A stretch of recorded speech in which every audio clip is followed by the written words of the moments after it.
Of Mice and Men by John Steinbeck. Chapter 6. The deep green pool of the Salinas River was still in the late afternoon. Already the sun had left the valley to go climbing up the slopes of the Gabilan Mountains, and the hilltops were rosy in the sun. But by the pool, among the mottled sycamores, a pleasant shade had fallen.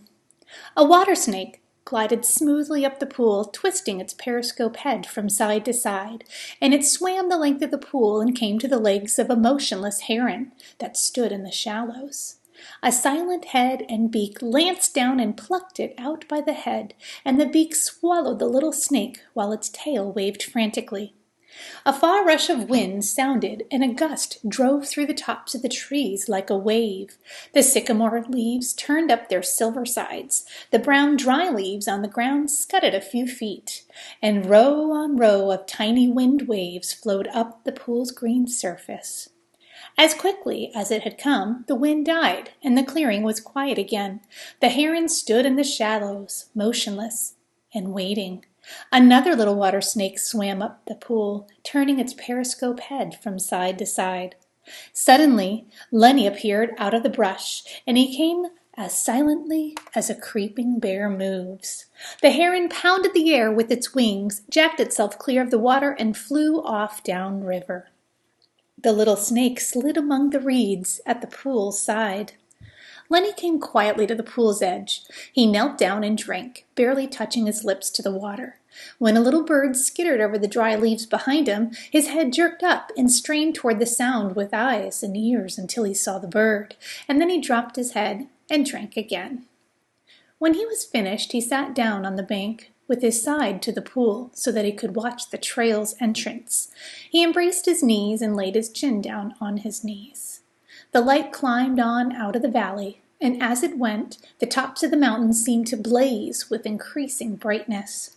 Lenny said softly, "I didn't forget. You bet goddamn hide in the brush and wait for George." He pulled his hat down low over his eyes. "George's gonna give me hell. George's gonna wish he was alone and not have me bothering him." He turned his head and looked at the bright mountain tops. "I can go right off there and find a cave," and he continued sadly, "and never have no catch-up. But I won't care. If George don't want me, I'll go away. I'll go away." And then from out of Lenny's head there came a little fat old woman. She wore thick bullseye glasses, and she wore a huge gingham apron with pockets, and she was starched and clean. She stood in front of Lenny and put her hands on her hips, and she frowned disapprovingly at him. And when she spoke, it was in Lenny's voice. "I told you and told you," she said. "I told you mind George, because he's such a nice fella and good to you. But you don't never take no care. You do bad things." And Lenny answered her. "I tried, Aunt Clara, ma'am. I tried and tried. I couldn't help it." "Yeah, you never give a thought to George," she went on in Lenny's voice. "He been doing nice things for you all the time. When he got a piece of pie, you always got half, or more than half. And if there was any ketchup, why, he'd give it all to you." "I know," said Lenny miserably. "I tried, Aunt Clara, ma'am. I tried and tried." She interrupted him. "All the time he could have had such a good time if it wasn't for you. He would have took his pay and raised hell in a whorehouse, and he could have sat in the pool room and played snooker, but he got to take care of you." Lenny moaned with grief.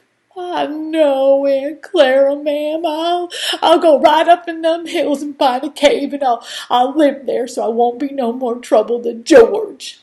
"Yeah, you just say that," she said sharply. "You're always saying that, and you know, son of a bitch, and well, you ain't never gonna do it.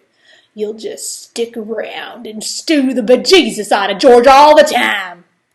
Lenny said, "I might just as well go away. George ain't gonna let me tend no rabbits now."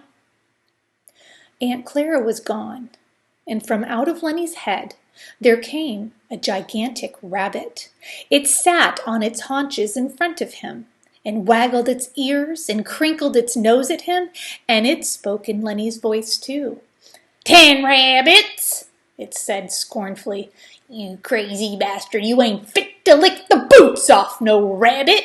You'd forget 'em and let 'em go hungry, that's what you'd do. And then what would George think?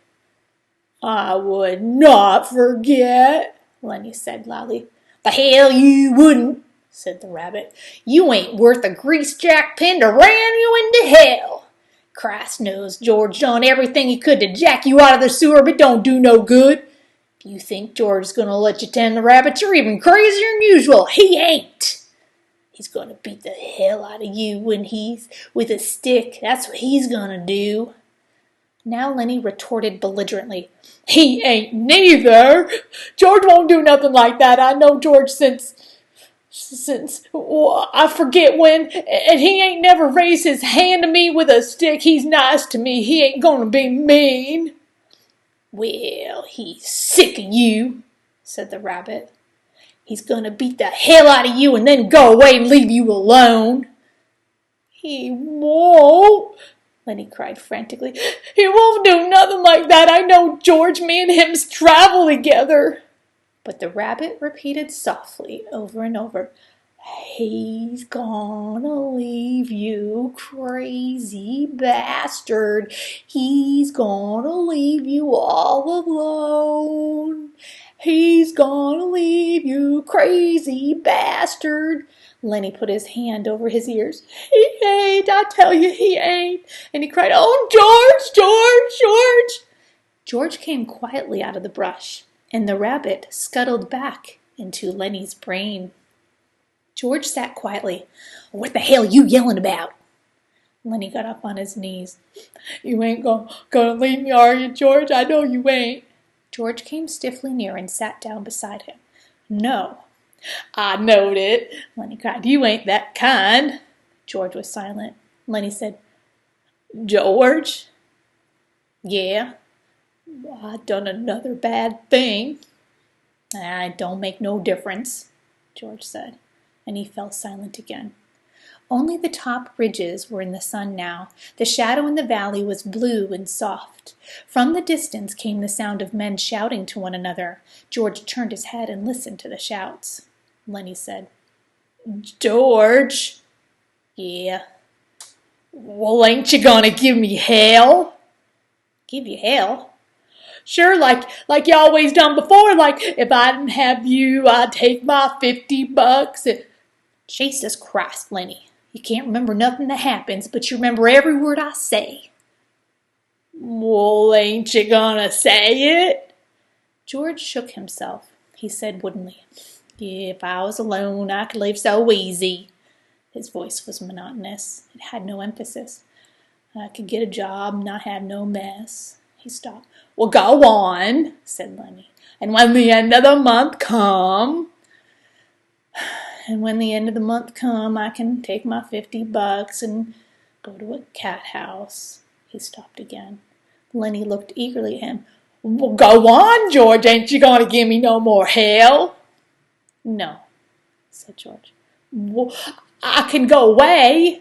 I can go right up in them hills and find a cave if you don't want me. George shook himself again. No, he said, I want you to stay with me here.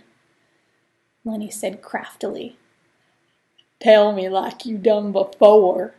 I'll tell you what, about the other guys and about us, George said. Guys like us got no family. They make a little stake and then they blow it in. They ain't got nobody in the world that gives a hoot in hell about 'em. But not us, Lenny cried happily. Tell about us now. George was quiet for a moment.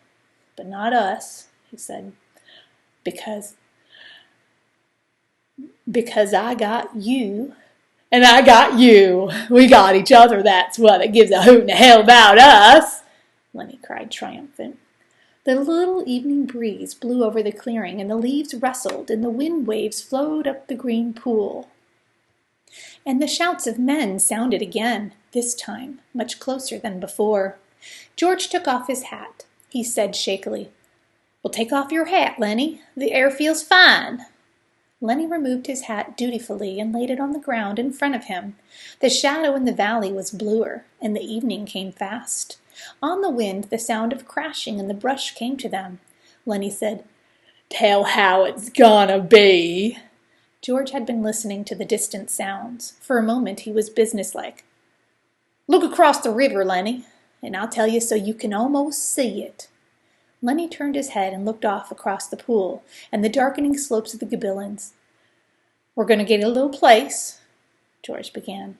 He reached into his side pocket and brought out Carlson's Luger. He snapped off the safety, and the hand and gun lay on the ground behind Lenny's back. He looked at the back of Lenny's head, at the place where the spine and skull were joined. A man's voice called from upriver, and another man answered. "Well, go on," said Lenny. George raised the gun, and his hand shook, and he dropped his hand to the ground again. "Well, go on," said Lenny. "How's it gonna be? We're gonna get a little place." "We'll have a cow," said George. "And we'll maybe have a pig and chickens, and down the flat we'll have a little piece of alfalfa." "For the rabbits," Lenny shouted. "For the rabbits," George repeated. "And I get to tend the rabbits." And you get to tend the rabbits." Lenny giggled with happiness. "And live off the fat of the land." "Yes." Lenny turned his head. No, Lenny. Now look down there across the river, like you can almost see the place." Lenny obeyed him. George looked down at the gun. There were crashing footsteps in the brush now. George turned and looked toward them. "Go on, George. When are we gonna do it?" "Gonna do it soon." "Me and you." "You and me. Everybody's gonna be nice to you. Ain't gonna be no more trouble. Nobody gonna hurt nobody, nor steal from 'em." Lenny said, "I thought you were mad at me, George." "No," said George. "No, Lenny, I ain't mad. I never been mad, and I ain't now. That's the thing I want you to know." The voices came close now. George raised the gun and listened to the voices. Lenny begged, "Let's do it now. Let's get that place now." "Well, sure, right now. I gotta. We gotta." And George raised the gun and steadied it, and he brought the muzzle of it close to the back of Lenny's head. The hand shook violently, but his face set, and his hand steadied. He pulled the trigger. The crash of the shot rolled up the hills and rolled down again. Lenny jarred, and then settled slowly forward to the sand, and he lay without quivering. George shivered and looked at the gun, and then he threw it from him, back up on the bank near the pile of old ashes. The brush seemed filled with cries, and with the sound of running feet, Slim's voice shouted, "George! Where you at, George?" But George sat stiffly on the bank and looked at the right hand that had thrown the gun away. The group burst into the clearing, and Curly was ahead. He saw Lenny lying on the sand. "Well, got him, by God!" He went over and looked down at Lenny, and then he looked back at George. "Right in the back of the head," he said softly. Slim came directly to George and sat down beside him, sat very close to him. "Well, never you mind," said Slim. "A guy got to sometimes."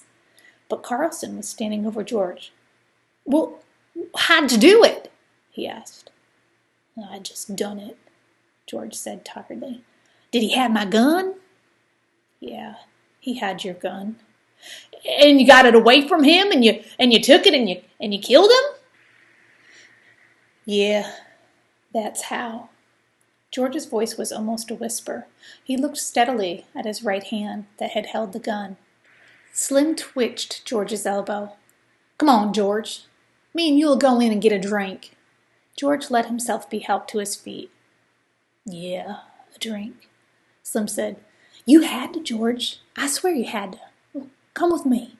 He led George into the entrance of the trail and up toward the highway.